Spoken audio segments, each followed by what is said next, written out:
કેમ છો સ્ટુડન્ટ્સ બધા? જય શ્રી કૃષ્ણ. સો હવે નેક્સ્ટ પોઈન્ટ આપણે સ્ટાર્ટ કરીએ છીએ. પેજ નંબર તમે ઓપન કરજો 107. ક્લિયર? લાસ્ટ સેશનમાં આપણે ટ્રેડિંગ પ્રોસિજર ઓફ સિક્યુરિટીઝનો જે ઇન્ટ્રોડક્શન પાર્ટ હતો એ આપણે ડિસ્કસ કરી લીધો હતો.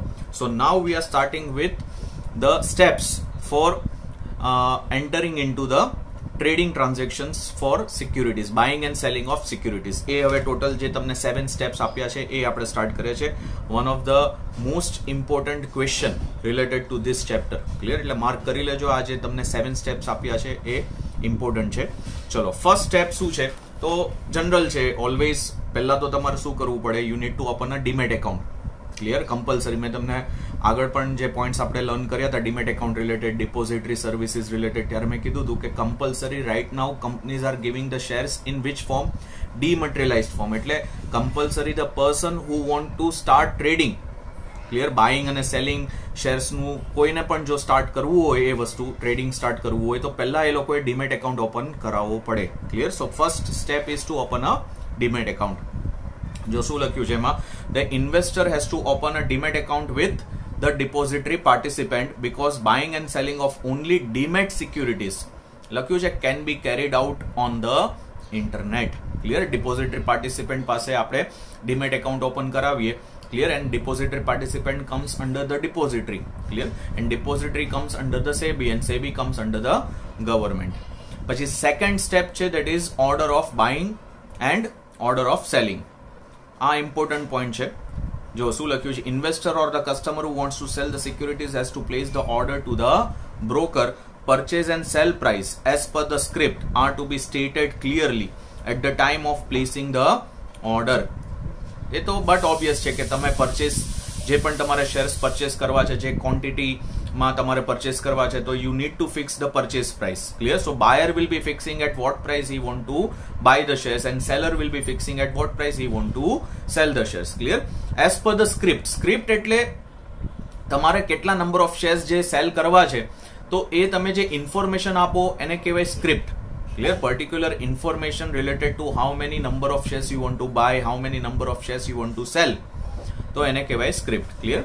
પછી નેક્સ્ટ પાર્ટ ઇઝ ઇમ્પોર્ટન્ટ. હવે જે તમને 1 માર્કમાં ઘણીવાર ક્વેશ્ચન્સ એ લોકો પૂછે છે, તો એ આ છે, there are 2 types of order in the purchase and sell of securities. Clear? તો પહેલો ઓર્ડર છે લિમિટેડ ઓર્ડર, એનો મીનિંગ આપ્યો છે. Second order is market order, તો એનો મીનિંગ આપ્યો છે. પહેલો limited order. Limited order is one in which order is executed at a price specified by the customer. Clear? Limited order means which type of order?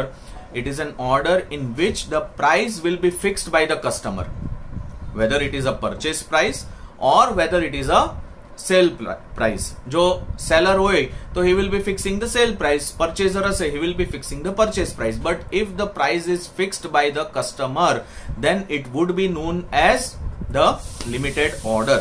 પછી આગળ લખ્યું છે, the price of purchase and sell is predetermined. Why it is predetermined? Because already it is fixed by the customer. Clear? Retail investors and the fund houses place this type of order. Fund houses એટલે mutual fund.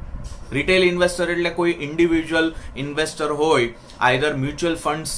મેં તમને કીધું હતું એકવાર કે mutual ફંડમાં આપણે invest કરીએ તો મ્યુચ્યુઅલ ફંડ આગળ પણ શેર્સ કે શેર માર્કેટમાં ઇન્વેસ્ટ કરતા હોય છે. ક્લિયર? આપણા જે ફંડ્સ છે એ લોકો શેર માર્કેટમાં ઇન્વેસ્ટ કરે અને ત્યાંથી જે રિટર્ન આવે એ રિટર્ન આપણને એ લોકો આપતા હોય છે. Clear?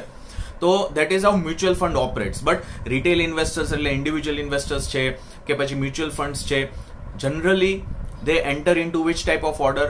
Limited order. Means the price will be fixed by the customer. Clear? હવે સેકન્ડ ઓર્ડર છે માર્કેટ ઓર્ડર. હવે આ પોઈન્ટ આપણે મીનિંગ લર્ન કરશું એટલે તમને ખ્યાલ આવશે કે ડિફરન્સ શું છે લિમિટેડ ઓર્ડર અને માર્કેટ ઓર્ડરની વચ્ચે.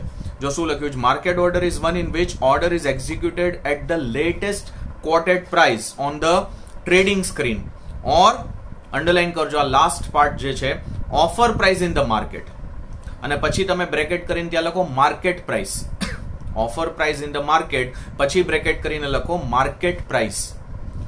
એટલે market order means the price will not be fixed by the customer, rather the price will be taken according to the market price of such security. માર્કેટમાં અત્યારે મીન્સ શેર માર્કેટમાં particular શેર્સની જે price ચાલતી હશે એ જ પ્રાઇસ તમે directly ઉઠાવી લો તો પછી એને કહેવાય માર્કેટ ઓર્ડર. એટલે મારે કોઈ શેર્સ જો સેલ કરવા હોય તો હું મારા બ્રોકરને ફોન કરીને એમ કહીશ કે ભાઈ મારે આટલા નંબર ઓફ શેર્સ આ કંપનીના સેલ કરવા છે, બટ તમે એક કામ કરો, માર્કેટ ઓર્ડર લઈ લો. માર્કેટ ઓર્ડર એટલે શું કરશે, મારે જે પણ શેર સેલ કરવા છે એ ડાયરેક્ટલી એની માર્કેટ પ્રાઇસ ઉપર સેલ કરશે. આઈધર હું બાયર હોઈશ તો હું મારા બ્રોકરને કહીશ ભાઈ માર્કેટ પ્રાઇસ ઉપર તું બાય કરી દે. માર્કેટ પ્રાઇસ બોલવું એટલે સમજી જવાનું which type of order I am giving, market order. એટલે તો એને નામ આપ્યું છે market order. Market means the price would be which price, market price. જે એક્ઝિસ્ટિંગ અત્યારે પ્રાઇસ છે શેર માર્કેટમાં પર્ટિક્યુલર શેર્સની એ લઈ લેવામાં આવશે. વેરેઝ લિમિટેડ ઓર્ડરમાં માર્કેટ પ્રાઇસ નહીં લેવામાં આવે, but the price which is fixed by the customer એ કન્સિડર કરવામાં આવશે. માર્કેટ પ્રાઇસ માની લો કોઈ શેરની 200 રૂપીસ ચાલતી હોય, બટ એઝ અ સેલર મેં 220 રૂપીસ ફિક્સ કરી છે. I want to sell those shares at 220 rupees. તો માર્કેટ પ્રાઇસ 200 ની જો 220 થશે તો જ એ શેર સેલ થશે, અધરવાઇઝ નહીં થાય. ખ્યાલ આવ્યો point? So that is the difference between limited order and market order. So second step is to give the order to your broker whether you want to buy the shares or whether you want to sell the shares. And there are two types of order, limited order, market order. એટલે પહેલું step શું છે, demat account open કરાવો. Second step, once you have opened a demat account, then you can start giving the order of buying or order of selling. And there are two types of order a customer can give, a limited order, a market order. Clear? ચલો next number third છે execution of the order. Who will execute the order? Broker will execute the order. મેં તો order આપી દીધો મારા બ્રોકરને, સો નાઉ broker will execute the order. Clear? જો શું લખ્યું છે, broker executes the order as the order લખ્યું છે is received by the broker. Broker will place the order in the stock exchange. Execute કરવું એટલે સ્ટોક એક્સચેન્જ ઉપર મારો ઓર્ડર પ્લેસ કરી દેશે. એટલે એની પાસે જે ટર્મિનલ છે, મેં તમને લાસ્ટ સેશનમાં થોડું આ એક્ઝામ્પલ વેમાં સમજાવ્યું હતું કઈ રીતે પ્રેક્ટિકલી આખી ટ્રેડિંગ પ્રોસિજર કેરી આઉટ થાય છે. કે ભાઈ ટર્મિનલ હોય એટલે બ્રોકર પાસે જે પણ કોમ્પ્યુટરાઇઝ સિસ્ટમ હોય એને ટર્મિનલ કહેવાય. એના ઉપર એ ઓર્ડર ફિક્સ કરશે, ક્વોન્ટિટી છે, પ્રાઇસ છે, શેર્સ જે કંપનીના છે એ બધું એ ફીડ કરશે એ ટર્મિનલ ઉપર, અને ટર્મિનલ ડાયરેક્ટલી લિંકઅપ હશે server of the stock exchange જોડે. અને જ્યારે પણ એ પ્રાઇસ માર્કેટમાં ફિક્સ થશે, એટલે મારે જો માની લો કે મેં માર્કેટ ઓર્ડર લિમિટેડ ઓર્ડર આપેલો છે, ક્લિયર, મેં મારી રીતે પ્રાઇસ ફિક્સ કરી છે 220 રૂપીસ, અને અત્યારે 210 રૂપીસ પ્રાઇસ ચાલે છે માર્કેટમાં એ પર્ટિક્યુલર શેર્સની. હવે 210 ની પ્રાઇસ ઇન્ક્રીઝ થઈને 220 થશે, એટલે ઇમિડિયેટલી ટર્મિનલ સ્ટોક એક્સચેન્જ જોડે કનેક્ટેડ હશે, એના સર્વર જોડે કનેક્ટેડ હશે, એટલે automatically those number of shares would be sold directly by the system only. Clear? એ ઓનલાઈન જ ટ્રાન્ઝેક્શન એન્ટર થઈ જશે, because I have already fixed 220 rupees price. My broker has fixed that particular information into his terminal, અને એ terminal server જોડે connected હોય છે. Clear? એટલે આને એક્ઝિક્યુટ કર્યું કહેવાય. Once I am placing the order, my broker will place such order on the stock exchange. Clear? પછી આગળ લખ્યું છે broker can deal in the transactions from his office through the online trading on behalf of the customer. Clear? Fourth point mark કરજો, again it is important point, contract note. Clear? હવે જો શું લખ્યું છે એમાં, contract note is that in which a broker makes a note after the buying and selling of the securities as per the order of the customer. Clear? Contract note is a document કે જે એમાં information જે broker છે એ કસ્ટમરને આપશે કે how many number of shares he has purchased on behalf of the customer or how many number of shares he has sold on behalf of the customer. That document is known as a contract note. Means broker has entered into a contract on behalf of his customer with some other person. તો એક contract not તમારે બનાવવી પડે, document તમારે બનાવો. It is a proof that the number of shares are sold or the number of shares are purchased. Clear? જો એમાં શું લખ્યું છે આગળ, કોન્ટ્રાક્ટ નોટ લખ્યું છે is a confirmation of the day on which the transaction is dealt. Generally underline કરજો અહીંયાથી, generally the broker sends the contract note to the customer within how many hours, 24 hours, means within a day after the transaction is dealt. હવે next જે તમને line લખી છે એ information તમારે શું contract નોટમાં આપવાની છે એ આપી છે. તો name of the security, clear, જે કંપનીના શેર્સ તમે સેલ કર્યા છે ઓર તમે પરચેસ કર્યા છે, એ કંપનીનું નામ, પછી number of shares, price of the transaction, order number broker આપશે, બ્રોકરેજ એને કેટલી ચાર્જ કરી છે એ ટ્રાન્ઝેક્શન ઉપર, ટેક્સીસ કેટલા લાગેલા છે એ ટ્રાન્ઝેક્શન ઉપર, આ stated in the contract note. આ પણ અંડરલાઈન કરજો કઈ કઈ ઇન્ફોર્મેશન તમારે કોન્ટ્રાક્ટ નોટમાં આપવાની છે. એન્ડ લાસ્ટ, કોન્ટ્રાક્ટ નોટ લખ્યું છે is a document of the transaction being done. Clear? So that is what the meaning of contract note. Next 5th point પણ માર્ક કરજો. It is very very important step. Clear? Settlement of transaction. આપણે last સેશનમાં વાત થઈ હતી, જે આપણે page number 106 ઉપર પોઈન્ટ હતો, તમને થર્ડ પોઈન્ટ ડિપોઝિટરી સર્વિસીસમાં થર્ડ પોઈન્ટ હતો પ્રોમ્પ્ટ સેટલમેન્ટ ઓફ ટ્રાન્ઝેક્શન, અને નીચે 8th પોઈન્ટ પણ હતો link between investor and clearing house. ત્યારે મેં તમને કીધું હતું કે આપણે ટ્રેડિંગ પ્રોસિજરમાં આ પોઈન્ટ રિલેટેડ ડિટેલમાં વાત કરશું. તો આ 5th સ્ટેપ એ જ છે કે જે પણ પરચેસ કે આઈધર સેલનું જે ટ્રાન્ઝેક્શન છે એ સેટલ કેવી રીતે થાય છે, સ્ટોક એક્સચેન્જમાં સેટલમેન્ટ કેવી રીતે થાય છે. લાસ્ટ સેશનમાં મેં તમને ઓલરેડી એ તો કહી જ દીધું હતું કે settlement is generally done by the clearing house of the stock exchange. There is one clearing house, અને ક્લિયરિંગ હાઉસ એ આખું સેટલમેન્ટ કેરી આઉટ કરશે. ક્લિયર? હવે એ તમને અહીંયા એક પ્રોસિજર સમજાવવામાં આવી છે કે સેટલમેન્ટ એકચ્યુઅલી સ્ટોક એક્સચેન્જીસમાં થાય છે કેવી રીતે. ક્લિયર? જો શું લખ્યું છે, the settlement of the transaction of purchase sale of the securities is through, લખ્યું છે settlement house in the Bombay stock exchange. એક સેટલમેન્ટ હાઉસ એ લોકોએ ક્રિએટ કર્યું છે બોમ્બે સ્ટોક એક્સચેન્જમાં. ક્લિયર? નેશનલ સ્ટોક એક્સચેન્જનું પણ ક્લિયરિંગ હાઉસ છે, બોમ્બે સ્ટોક એક્સચેન્જનું પણ ક્લિયરિંગ હાઉસ છે, એટલે સેટલમેન્ટ હાઉસ છે. પછી next line, while NSCCL short form છે, એનું full form national securities clearing corporation limited performs the settlement of the transaction done in NSE. આવી ગયું. NSE માટે ક્લિયરિંગ હાઉસ છે, એનું નામ શું છે? NSCCL.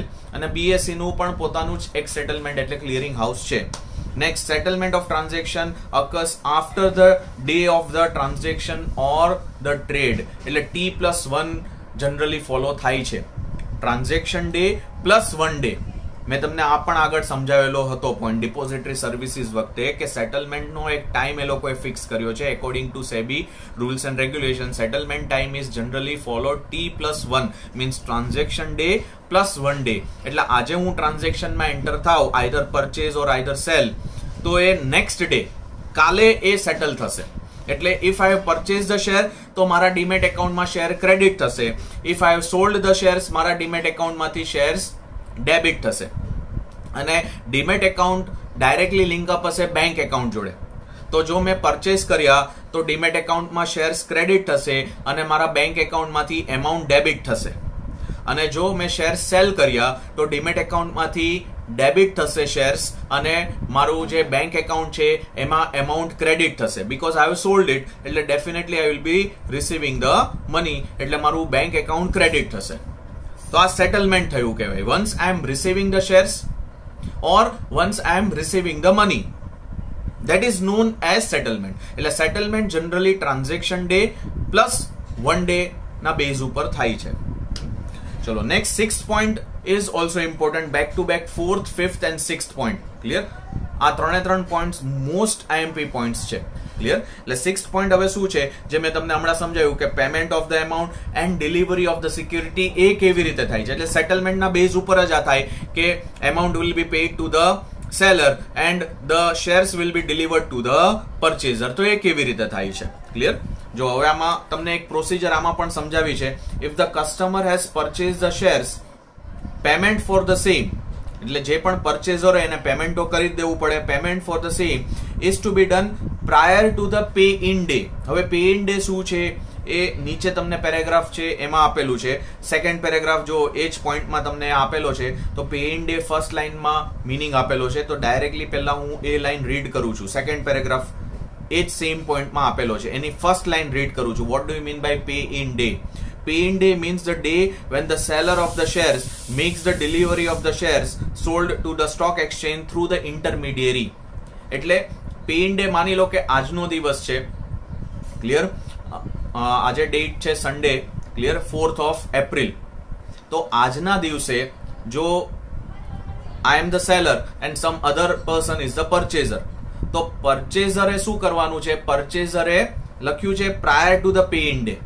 એટલે એક દિવસ અગાઉ માની લો કે 3rd of April is prior to the pay-in day, તો purchaser will make the payment related to shares he has purchased on which day prior to the pay-in day.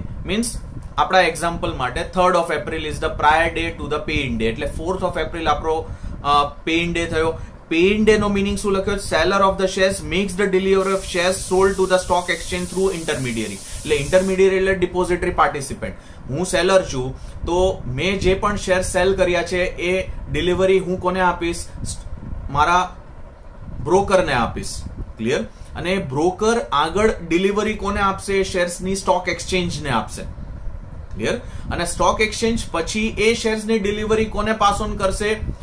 જે પરચેઝર છે એના બ્રોકરને પાસ ઓન કરશે, અને પછી એ બ્રોકર પરચેઝરનો એ શેર્સની delivery કોને આપશે? એના ક્લાયન્ટને આપશે, એટલે જે પરચેઝર. એટલે આવી રીતે આખું રૂટિંગ થાય, આવી રીતે આખું ટ્રાન્ઝેક્શન એન્ટર થાય કે first the seller has to deliver the shares on the pay in day.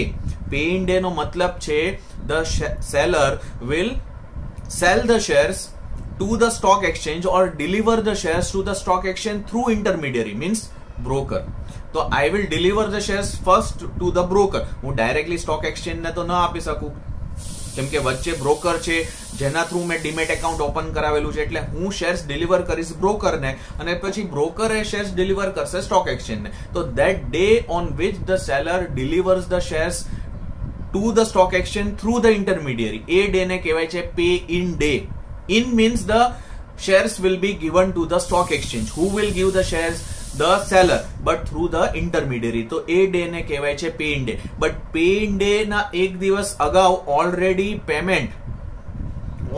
Payment પરચેઝરે pay કરી દેવું પડશે. Related to the shares he has purchase, he has to already make the payment prior to the pay in day. એ તમને first line ઉપર જે first paragraph આપ્યો છે એમાં આપી છે. ક્લિયર? હવે આગળ જો શું લખ્યું છે? If the shares have been sold. Clear? આ નેક્સ્ટ એંગલ આપ્યું છે. પરચેઝર નું એંગલ તમને સમજાવી દીધું ફર્સ્ટ લાઈનમાં. હવે સેલર નું એંગલ આપ્યું છે. If the seller have been sold, shares have been sold, delivery of the shares is to be done prior to the pay in day. Clear? Shares પણ ડિલિવર તમારે કરી દેવાના છે prior to the pay in day. Who will deliver the shares? The seller will deliver the shares, but not on the pay in day, prior to the pay in day. એટલે seller છે ને broker ને prior to the pay in day, એટલે 3rd of April આપણા એક્ઝામ્પલમાં shares deliver seller બ્રોકરને કરી દેશે. એવી જ રીતે પરચેઝર પણ એના બ્રોકરને પેમેન્ટ કરી દેશે prior to the pay in day. પછી જે નેક્સ્ટ ડે છે પે ઇન ડે છે, 4th of April is the pay in day. એ દિવસે જે પેમેન્ટ બ્રોકર પાસે છે એ પેમેન્ટ કોને મળશે? સ્ટોક એક્સચેન્જને. એવી જ રીતે જે શેર્સ બ્રોકર પાસે છે સેલરના, એ શેર્સ કોને મળશે? સ્ટોક એક્સચેન્જને. કયા દિવસે મળશે? પે ઇન ડે ના દિવસે મળશે. પછી જો આગળ શું લખ્યું છે? If the customer has purchase the shares, delivery is done to him on which day? Payout day. And customer receives the money also on which day? Payout day. એટલે હવે payout day નો મતલબ શું છે? આપણું એક્ઝામ્પલ શું હતું કે 4th of April pay in day થયો. Prior to the pay in day, purchaser will make the payment, seller will deliver the shares. એટલે ઓલરેડી બ્રોકર પાસે શેર્સ, જે સેલરનો બ્રોકર છે એની પાસે શેર્સ આવી ગયા છે, જે પરચેઝરનો બ્રોકર છે એની પાસે પેમેન્ટ આવી ગયું છે. કયા દિવસે? Prior to the pay in day, 3rd of April ના દિવસે. પછી 4th of April ના દિવસે એ જે બ્રોકર છે સેલરનો અને બાયરનો, એ બંને બ્રોકર, એક બ્રોકર પેમેન્ટ અને બીજો બ્રોકર જે શેર્સ છે એ કોને આગળ ફોરવર્ડ કરશે? Stock exchange. એટલે સ્ટોક એક્સચેન્જ પાસે, એટલે એના જે સેટલમેન્ટ હાઉસ છે એની પાસે શેર્સ પણ આવી ગયા છે, પેમેન્ટ પણ આવી ગયું છે. એટલે એ લોકો આખું ટ્રાન્ઝેક્શન પ્રોસેસ કરશે અને નેક્સ્ટ ડે એટલે પે ઇન ડે ના પછીનો દિવસ છે એને પે આઉટ ડે કહેવાય. એટલે આપણા એક્ઝામ્પલમાં 5th of April is a pay out day. એટલે પે આઉટ ડે ના દિવસે ટ્રાન્ઝેક્શન આખું સેટલ થઈ ગયું. એટલે પે આઉટ ડે ના દિવસે 5th of April ના દિવસે જે સેલર છે એને એમાઉન્ટ મળી જશે એના બેંક એકાઉન્ટમાં, અને જે પરચેઝર છે એને શેર્સ મળી જશે એના ડીમેટ એકાઉન્ટમાં. એટલે T+1 થયું આ. Clear? Transaction day 3rd of April, પછી એક દિવસ એ લોકોએ આખું પ્રોસેસિંગ સેટલમેન્ટનો લીધો, અને નેક્સ્ટ ડે તમને એ લોકોએ, જો સેલર છો તો તમારા બેંક એકાઉન્ટમાં એમાઉન્ટ ક્રેડિટ થઈ ગઈ, તમે પરચેઝર છો તો તમારા ડીમેટ એકાઉન્ટમાં શેર્સ ક્રેડિટ થઈ ગયા. ખ્યાલ આવ્યો point? So pay in day and pay out day, આ બંને વર્ડ્સનો મિનિંગ સમજશો.